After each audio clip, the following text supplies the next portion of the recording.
Olá, abençoado! Olá, abençoada com todas as bênçãos. Que dia precioso, que momento fundamental, importantíssimo. Te damos uma saudação em graça e apostolado. Declaramos que hoje é o melhor dia de sua vida. Seja de noite, de tarde, não importa. É o melhor dia de sua vida. Sempre será o melhor dia de sua vida.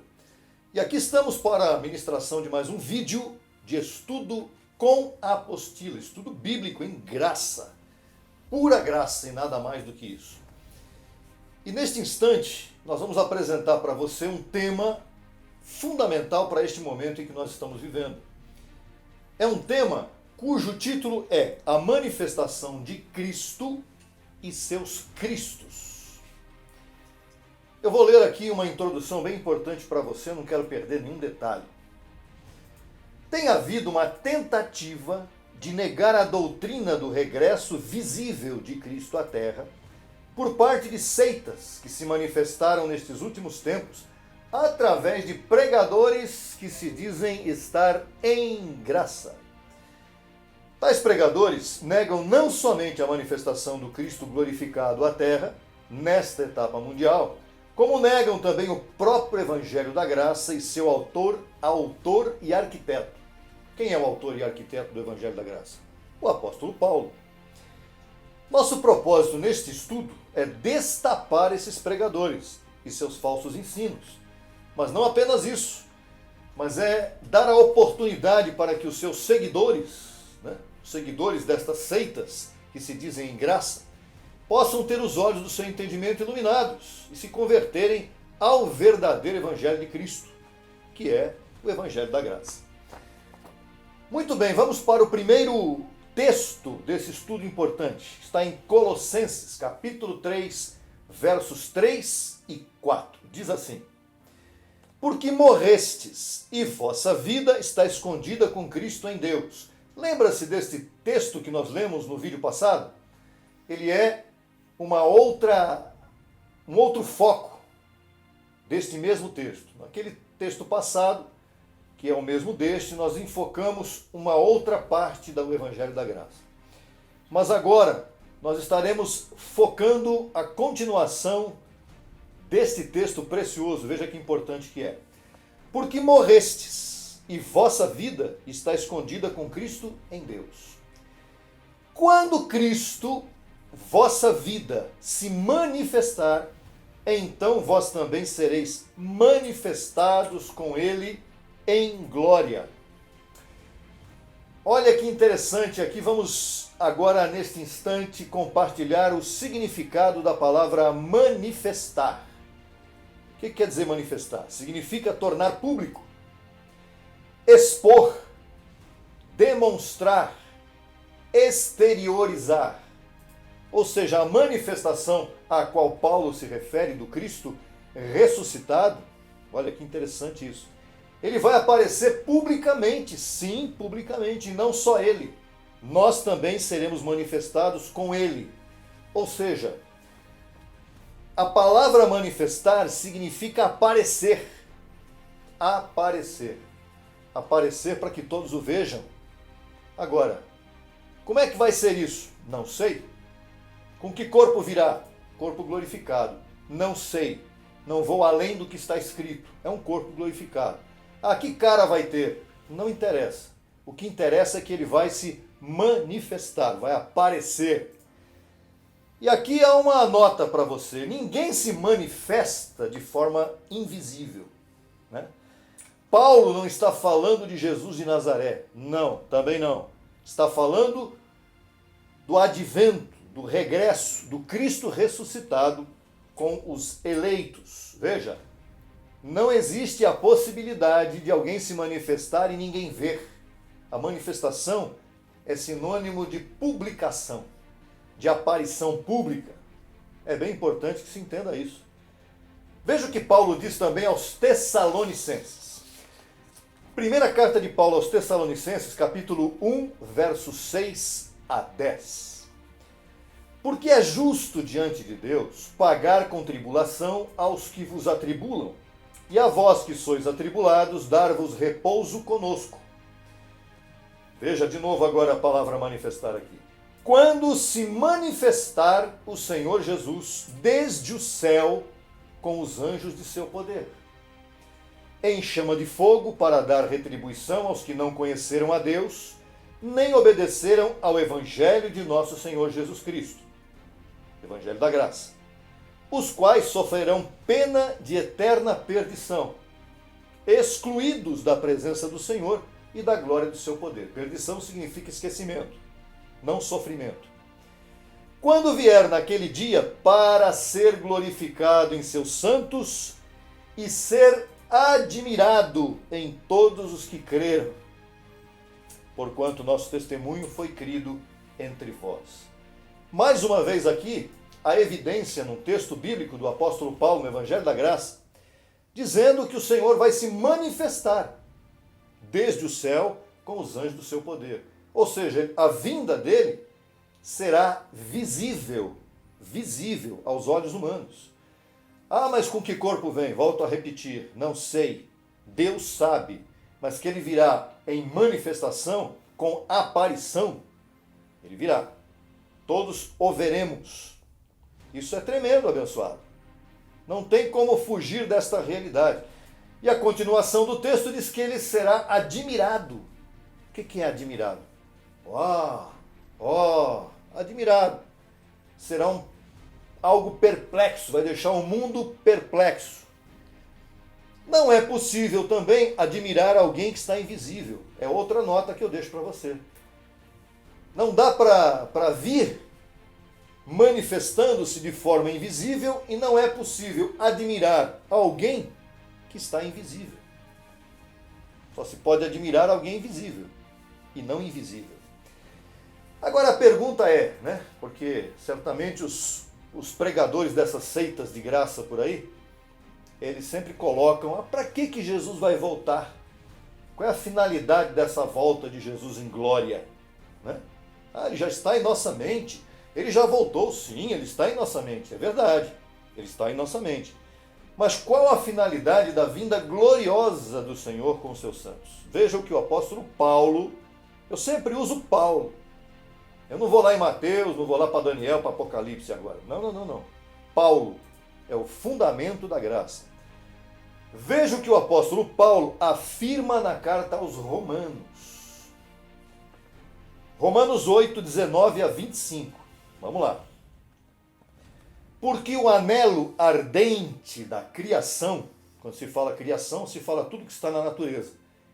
Pessoas, natureza, animais, planta, o mundo visível, a natureza. O anelo ardente da criação é aguardar a manifestação dos filhos de Deus. Mas nós estamos aqui, já estamos manifestados como filhos de Deus na terra. Mas ainda com este corpo aqui, com este corpo débil, a nossa manifestação não tem aquela força, aquela autoridade que vai ter depois da transformação. Porque a criação foi sujeita à vaidade, não por sua própria vontade, senão por causa daquele que a sujeitou em esperança. Ponto 1, veja agora o ponto 1. Porque também a própria criação será liberta da escravidão de corrupção para a liberdade gloriosa dos filhos de Deus. Liberdade gloriosa. Não é a liberdade para fazer o que não convém, não é a liberdade em carne, para ficar fazendo carnalidade por aí, para ficar usando a liberdade como libertinagem. Não, é a liberdade em glória dos filhos de Deus, com corpos glorificados. Porque sabemos que toda a criação geme igualmente. Toda a criação igualmente. Homens, plantas, animais, oceanos, tudo está gemendo por desmando daqueles que administram esse mundo sem sabedoria, os homens que não temem a Deus.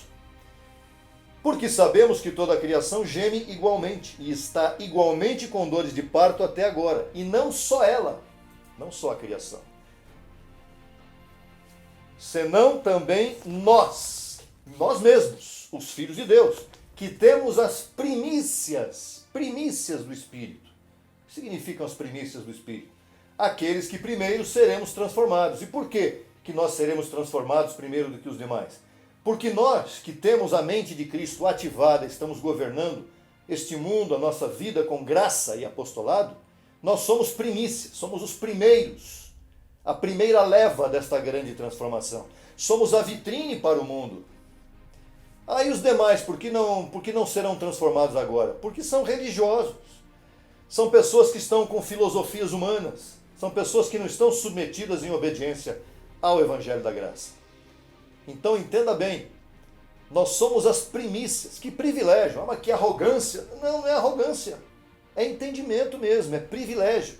Se eu recebi a graça agora, e o outro está lá religioso, é filho de Deus também, vai ter também a transformação, vai viver em glória também? Vai ser transformado aqui também, para governar a criação juntamente conosco, mas não agora, não nesse primeiro momento. Veja o que diz: nós mesmos que temos as primícias do Espírito, nós também gememos dentro de nós mesmos, esperando a adoção. Eu estou gemendo. Eu quero essa transformação, eu preciso dela. Não é que eu preciso e é uma coisa que eu não sei se vai acontecer. Não, ela vai acontecer. Está aqui no Evangelho da Graça. E para fechar diz assim: gememos dentro de nós mesmos, esperando a adoção, a redenção de nossos corpos, ou de nosso corpo. Redenção. O que é a redenção de nosso corpo? É a transformação dele, de um corpo débil em um corpo forte. De um corpo corruptível, isso aqui é corruptível, em um corpo incorruptível. E para que nós seremos transformados? Para governar a criação que nós acabamos de falar. A criação está aguardando esta manifestação, aparição perfeita, gloriosa dos filhos de Deus. É isso. Porque em esperança fomos salvos. Em esperança. Estamos vivendo em esperança. Chamando à existência essa transformação. Mas a esperança que se vê não é esperança. Porque o que alguém vê, há que esperar? Não. Ou seja, se já tivesse chegado essa transformação, não precisaríamos esperar mais nada, já a teríamos. Mas se esperamos o que não vemos, com paciência aguardamos. Como é que nós temos que aguardar essa transformação? Duvidando? Será que vai vir? Será que não vai? Não. Se você é filho de Deus, você será transformado também. Mas primeiro, tua mente tem que estar transformada. Não adianta esperar a transformação do corpo com a mente do jeito que está, sem a graça. Porque aí você é transformado em um Superman bagunçado. Um Superman com um corpo glorificado e uma mente estragada. Vai ser um Superman malvado, né? Não dá. Para fechar, então aqueles que afirmam e que creem que Cristo regressou à Terra no ano 70 depois de Cristo, ou seja, na destruição do Templo de Jerusalém para juízo aos gentios, de forma invisível para julgar os judeus, permitindo a destruição do Templo de Jerusalém, vocês devem rever os seus conceitos. Ou então parar de ensinar mentira. Para de ensinar falsas doutrinas, abençoado. Você que está pregando aí no YouTube, inventando que Jesus voltou invisivelmente no ano 70 e que agora a pessoa, quando o crescendo em graça, o abençoado, o eleito, que quando morre, quando se separa do corpo, ele desaparece daqui e fica em algum lugar aguardando então o corpo que depois vai aparecer algum dia em algum outro planeta da Terra, em alguma galáxia por aí? Não. É aqui o reino de Deus. Sempre será aqui. A transformação é para usar este corpo aqui para demonstração aos religiosos, para demonstração ao mundo natural, à natureza, para governar os rios, para governar os animais, para governar com sabedoria tudo aquilo que está aqui à nossa disposição. Ah, mas isso é absurdo. Absurdo é o que estão falando por aí. Isso aqui é bíblico. O que nós estamos falando aqui é bíblico e vai acontecer e vai se manifestar. É o que eu recebo. Ainda tem gente dizendo, inclusive, e isso vai ser objeto do nosso próximo vídeo. Nosso próximo vídeo, nós vamos falar Vamos destapar uma mentira que está rolando por aí também, de que a Bíblia, especialmente o Evangelho da Graça, que é o que nos interessa, Paulo pregou o Evangelho da Graça para as pessoas do seu tempo. Que barbaridade que vocês estão ensinando, confundindo a mente das pessoas. Abençoado, você que me escuta, para de ouvir isso. Como é que Paulo pregou o Evangelho da Graça, e o Evangelho da Graça, as 14 epístolas de Romanos a Hebreus, foram ministradas somente para as pessoas do tempo de Paulo? O que é isso, abençoado? Isso é uma mentira deslavada, porque Paulo disse em Romanos 1,5 que a graça e apostolado foram dados para obediência a todas as nações. No tempo de Paulo não haviam todas as nações, aliás, pouquíssimas nações. Paulo falava de Espanha, Paulo falava da Itália, mas Paulo não falava de países, 200 e tantos países que existem no mundo de hoje. Países esses, cuja grande maioria não conheceram e ainda não conheceram e nem conhecem o verdadeiro Evangelho da Graça. Esse é o estudo, o tema do nosso próximo vídeo. Fique aguardando porque ele virá para destapar mais uma vez essas mentiras que estão por aí. Com esses pregadores youtubers com maldade no coração, sem revelação, levando feitiçaria religiosa para os abençoados que estão no sistema sofrendo. Esse é um papo para o nosso próximo vídeo e eu declaro você vivendo o melhor dia de sua vida. Um dia muito especial, com a mente renovada, feliz, de bom ânimo. Te espero no próximo vídeo. Até lá, abençoado e abençoada com todas as bênçãos. Um abraço grande, até lá.